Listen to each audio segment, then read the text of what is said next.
didn't invite my parents or brother to my wedding because they always prioritized his medical issues over my life events. But now, my brother admitted he faked it all for attention. The Black Hat. Hey guys, I, 28F, recently got married to Jamie, 29M, without inviting my parents or my brother Neil, 25M. I wasn't going to post about this, but my phone has been blowing up with texts from family members calling me selfish, and I just need some outside perspective on whether I handled this situation poorly. Some background. I grew up in what appeared to be a normal, middle-class family in a suburban neighborhood about an hour outside of Chicago. We lived in a 4-bedroom house with a decent backyard, took occasional family vacations to nearby states, and generally seemed like any other family on our block. But things changed dramatically when I was 9 years old. When Neil was 7, he was diagnosed with asthma after having trouble breathing during a soccer game. The diagnosis wasn't particularly severe, according to his doctor, but from that point forward, everything in our household revolved around him and his health needs. My parents transformed overnight from treating us relatively equally to making Neil the absolute center of their universe. Throughout my childhood and teen years, my parents consistently missed my achievements and milestones because of Neil's supposed health issues. When I was 12, I performed a piano solo at my school's winter concert. I had practiced for months, perfecting a piece that my teacher said was usually reserved for more advanced students. The morning of the concert, my parents promised they would be there in the front row. By evening, they canceled last minute because Neil had an asthma flare-up. I found out later from my grandmother that he was playing video games when she called to check on him that night. The flare-up mysteriously resolved once my recital was over. For my 16th birthday, my grandparents flew in from Florida specifically to celebrate with me. They arrived 2 days early to help set up a small party at our house. My parents had promised to pick up my cake and decorations from the party store, but on the day of the celebration, they took the car with the cake in it and didn't return until late at night because Neil suddenly needed to go to urgent care. My grandparents tried their best to salvage the party, ordering pizza and making a quick run to the grocery store for a generic cake. But I spent most of the evening worrying about whether my brother was okay. Later, I found out he had just had mild seasonal allergies that could have been treated with over-the-counter medication. The custom cake my parents had ordered was mostly eaten by Neil during a hospital visit. Only a few slices were left, and that 2 were eaten by my parents. The pattern continued when they missed my high school graduation. I was valedictorian of my class of 430 students, maintaining a perfect GPA, despite working part-time to save money for college. Instead of watching me give my speech, they stayed home because Neil was having a panic attack about his finals, even though his exams weren't scheduled until the following week. My best friend's parents saved a seat for me at their family dinner afterward and gave me a card congratulating me on my achievement. College was another struggle entirely. While my classmates had financial support from their families, I worked 2 jobs to put myself through school. I waited tables at a diner on weekends and worked as a lab assistant on weeknights, often studying in the hours between midnight and 4 a.m. before classes started again. I managed to maintain a 4.0 GPA in chemical engineering, but it came at the cost of my sleep, health, and any semblance of a social life. Meanwhile, my parents had saved a substantial college fund for Neil because of his potential medical expenses, even though his asthma was well controlled by then with a simple inhaler that he rarely needed to use. When I decided to pursue my master's degree, I did so with virtually no family support. I applied for every scholarship and grant available, and still had to take out loans to cover the difference. When I finally earned my degree after 2 grueling years of advanced study and research, my parents promised they would attend the ceremony. I was so excited that they would finally see one of my achievements that I reserved seats for them in the front section and made dinner reservations at a nice restaurant afterward. But the morning of, I got a text saying Neil had a migraine and needed their support. That night, he posted pictures on Instagram from a party at his friend's apartment, clearly feeling fine and having fun, while my parents sat beside him, monitoring his condition. 4 years ago, I met Jaime at a professional conference where we were both presenting research.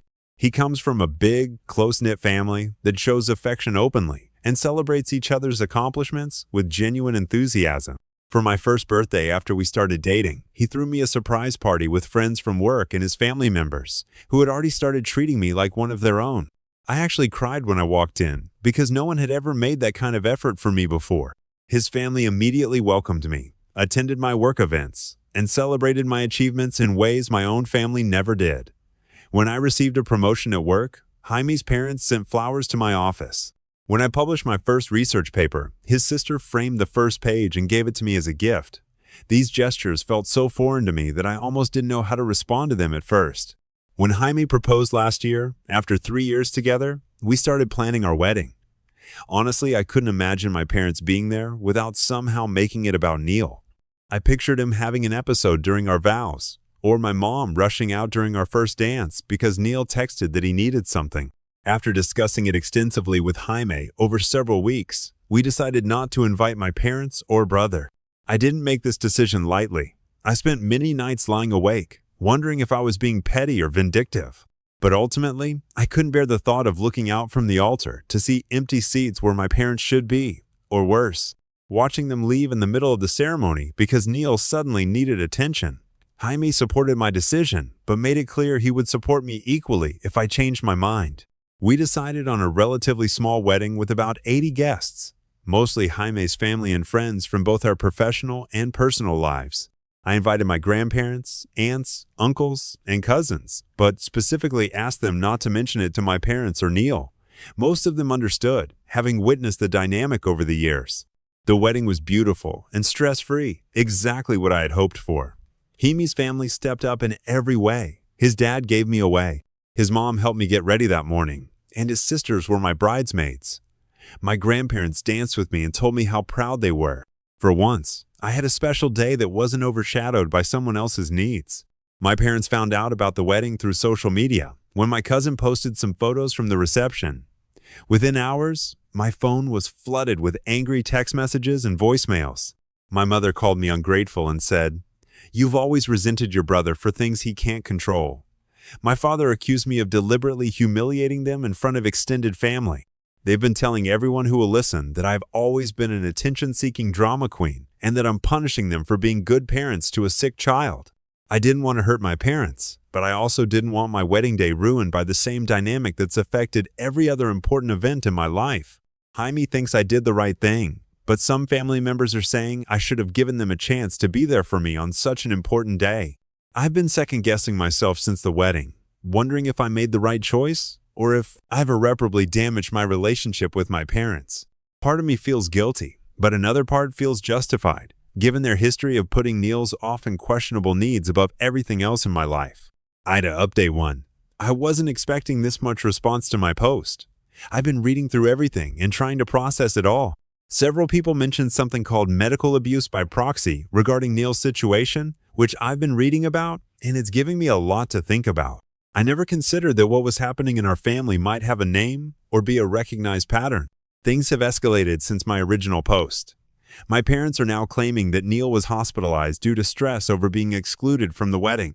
According to them, he had such severe anxiety upon learning he wasn't invited that he experienced difficulty breathing and had to be taken to the emergency room. However, my cousin Kay saw him at a baseball game that same day, laughing and having drinks with friends in the stands. I didn't know this until Kay mentioned it to me during a phone call to discuss the family fallout from the wedding. Jaime's mother, who has been a pediatric nurse for over 30 years at a children's hospital specializing in respiratory conditions, tried to mediate the situation. She called my mom, hoping to find some common ground and perhaps arrange a post-wedding celebration that could include my parents and Neil. During their conversation, she gently suggested that Neil's supposed medical issues didn't seem to match his active lifestyle. He goes hiking on weekends, plays in 2 recreational sports leagues, stays out late drinking with friends, and recently ran a 10K, according to his social media. My mom immediately hung up on her and then called Jaime's sister to complain about his mother's interference in family matters. This interaction made me remember something from high school that I had almost forgotten. When I was 17, I had saved up for months from my part-time job to buy a dress for homecoming. It was more money than I had ever spent on clothing, but I was nominated for homecoming court and wanted to look special. The night of the dance, as I was getting ready, Neil suddenly had severe abdominal pain. My parents rushed him to the ER, leaving me behind with instructions to stay ready in case they came back in time. I waited in my dress for hours, repeatedly checking my phone. My date eventually gave up and went to the dance without me. I missed the homecoming court ceremony entirely. The diagnosis? Gas. Not appendicitis, not a bowel obstruction, just gas that could have been treated with over-the-counter medication. By the time they got home, it was too late for me to go, and my dress stayed in the closet with the tag still on. I never wore it.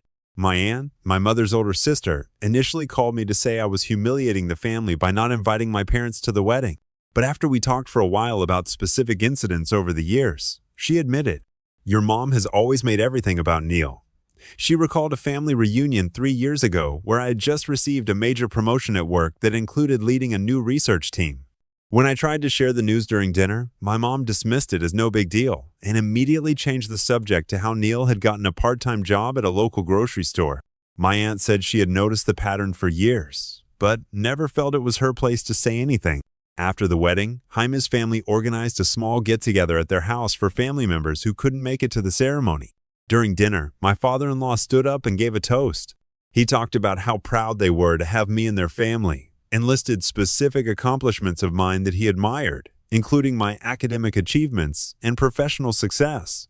I almost couldn't handle it because I wasn't used to being recognized that way. It felt alien to have someone acknowledge my hard work instead of minimizing it or changing the subject. I'm still processing all of this and trying to figure out what kind of relationship, if any, I want to have with my parents moving forward. Jaime has been incredibly supportive, reminding me that prioritizing our happiness on our wedding day wasn't selfish, especially given the history of my parents' behavior. His family has continued to stand by me, even as some of my own relatives have insisted I should apologize for excluding my immediate family from the wedding. For now, I've muted my parents' messages, and I'm taking some time to think about everything. The past few weeks have been emotionally exhausting, and I need space to sort through my feelings without the constant barrage of accusations and guilt trips. Update 2. It's been about a month since my last update, and quite a bit has happened. I met with my cousin Kay for coffee yesterday. She's been one of the few family members who has consistently supported my decision about the wedding, and during our conversation, she revealed something I never knew. Years ago, Neil had confided in her that he often faked or exaggerated his symptoms to get attention. According to Kay, when they were teenagers at a family gathering, Neil had gotten drunk and admitted that he deliberately caused problems on days when I had important events because he was jealous of any attention I might receive. He told her that our parents were so quick to believe anything was wrong with him that it became almost a game to see what he could get away with. Kay said she hadn't told me this before because she didn't want to come between siblings. But after seeing how the wedding situation unfolded, she felt I deserved to know. What was even more shocking was what Kay showed me next. She had text messages from my mother from the week before our wedding. In these messages, my mom was planning to create some kind of distraction at the wedding. This was before they even knew they weren't invited. She wrote that she was concerned about Neil needing extra support on a day when I would be getting attention. She mentioned possibly having him feel unwell during the ceremony so they could remind everyone of what really matters. Reading those messages felt like a punch to the stomach. They confirmed everything I had suspected but never wanted to believe. After seeing these texts, Kay shared them with some family members who had criticized my decision. Many of them have since apologized to me, including my uncle, who admitted he'd noticed the differential treatment over the years but never felt it was his place to intervene. Kay and I spent hours talking about other incidents from our childhood that now make more sense with this new contact. There was the time Neil mysteriously sprained his ankle at a family picnic the same day I was supposed to perform a choir solo at a community event. Or when I received a scholarship to attend a prestigious summer science program at a university 3 hours away, but couldn't go because Neil had a sudden flare-up that required my parents' constant attention throughout the summer. When I suggested they could drop me off and I would take the bus home at the end of the program, they insisted that was irresponsible and that family needs to stick together during health crises. I've tried reaching out to Neil directly, but he isn't responding to my messages. Kay thinks he might be feeling guilty and defensive after she confronted him about the text. She told him she was disappointed that he would participate in something that would ruin my wedding day, and he apparently became angry and accused her of taking my side against family. Jaime continues to be my rock through all of this, reminding me that none of this is my fault and that I deserve to have a wedding day that was about our love and commitment, not about managing my brother's invented crisis. His mother suggested I might benefit from therapy to unpack everything that's happened, and I'm considering it. After years of doubting my own perceptions and wondering if I was the problem, it's overwhelming to have confirmation that I wasn't imagining things. My father left me a voicemail yesterday, accusing me of tearing the family apart and making Neil's health worse, with my selfish behavior. He said that a real daughter would apologize and make amends immediately. I haven't responded. Kay shared that she's had to distance herself from certain toxic family members to protect her mental health, and that sometimes that's the healthiest choice, even if it's painful in the short term. For now, I'm focusing on adjusting to married life with Jaime and finding joy in building our life together. It's strange to realize that what I thought was normal family dynamics growing up was actually a form of neglect and manipulation. I'm trying to learn how to accept appreciation and recognition without feeling guilty or waiting for it to be undermined. Update 3.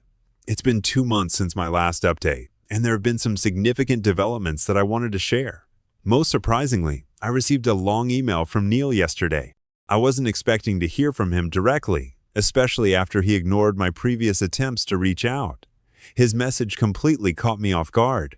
In his email, Neil apologized for years of manipulation and actually defended my decision not to invite our parents to the wedding. He admitted that he had been part of a toxic family dynamic that consistently undermined my achievements and centered his supposed medical needs above everything else. Neil explained that he's been in therapy, initially for anxiety and depression, but the process has led him to confront the unhealthy patterns in our family. He said that as a child, he noticed being sick was the only time our parents showed real emotion or concern. What started as minor exaggerations about his asthma, symptoms gradually evolved into a pattern of manipulation that became difficult to break, even as he got older and understood what he was doing. According to Neil, our parents rewarded his illnesses with attention, special treats, and exemptions from responsibilities. Over time, he learned that the worse his symptoms appeared, the more focused they became on him. He admitted that by high school, faking illness had become almost automatic whenever he felt insecure or noticed I might be receiving positive attention. When Kay showed him our mother's text about planning a crisis for the wedding, Neil said he felt physically ill. He wrote that it was one thing to realize his own participation in the dysfunction as a child and teenager, but seeing our mother actively plotting to disrupt my wedding day made him recognize how deeply entrenched the problem was. He acknowledged that our parents created an environment where my milestones were never valued, and expressed hope that we could build a real sibling relationship without our parents' dysfunction between us. He mentioned specific incidents he regretted, including the homecoming dance night and the science competition where he pretended to be sick, knowing how important those events were to me. What struck me most was his recognition that our parents' actions hurt both of us in different ways. Him by making him dependent on appearing sick for attention, and me by consistently neglecting my achievements. He wrote that he's been working with his therapist to establish healthier relationships and develop a sense of self-worth that isn't tied to illness or crisis. Unfortunately, when our parents discovered, Neil had apologized to me. Apparently, he left his email account open on a shared computer during a visit home. They threatened to cut off his financial support if he sided with me. Despite graduating from college 3 years ago with a business degree, Neil is still financially dependent on them. He lives in an apartment they pay for and drives a car they purchased, working only part-time at a friend's startup that hasn't become profitable yet. Despite their threats, Neil seems determined to resist their manipulation this time. He said he's looking for a full-time job and planning to move to a cheaper apartment that he can afford on his own. He asked if we could meet for coffee sometime to talk more about everything, which I'm considering.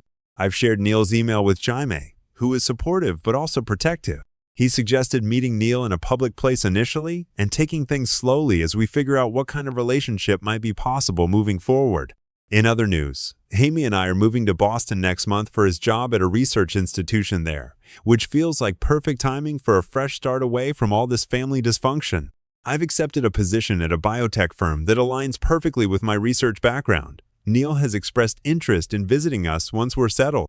I've declined my parents' recent attempts to contact me, which have alternated between angry accusations and tearful pleas for reconciliation, always centered around their feelings, and Neil's supposed health deterioration, never acknowledging their role in creating this situation or how their behavior has affected me over the years. Thank you to everyone who commented and shared similar experiences. It's been eye-opening to realize this wasn't normal family behavior, and that I wasn't wrong to protect my wedding day from it. I'm still processing everything and working on not feeling guilty for setting boundaries, but I'm in a much better place than I was when I first posted here.